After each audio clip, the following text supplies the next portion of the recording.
Hey everyone, today I'm going to show you how to get a DUNS number from Dun and Bradstreet for your business. A DUNS number is helpful because it is used to identify a business. So some companies, lenders, or business platform may ask for it when they need to verify your business details. So in this video, I'll walk you through how to look up your business on Dun and Bradstreet and see if your company already has a DUNS number.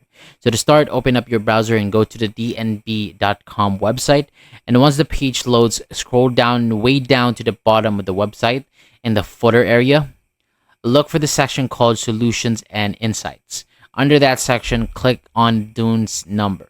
After clicking that, you will be taken to the DUNS number page, and from there, or from here, scroll down again until you find the section that says, how do I look up DUNS number? And when you see that section, click on Look Up Number.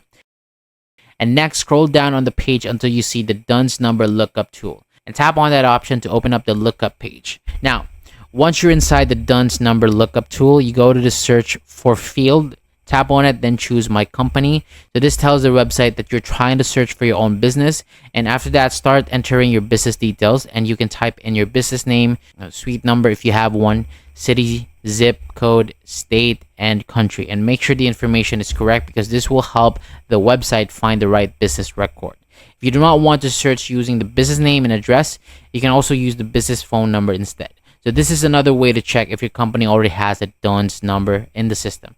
Once everything is filled out, click the search button. After you tap search, the website will look for matching business records. And if your company appears in the results, select the correct business and follow the next instructions shown on the screen. So this is where you can continue checking or requesting access to the DUNS number details. If no results shows up, double check your spelling, address, and phone number, and you can try searching again with a different detail, like your business phone number instead of the business name.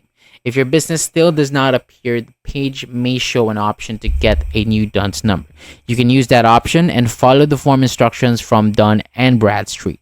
And that's basically how you can look up or start getting a DUNS number from Dun and Bradstreet for your business. Just make sure that the details you enter match your official business information so that the search results are more accurate. Thank you so much for watching. For more videos like this, hit the subscribe button below, and I'll see you on the next video.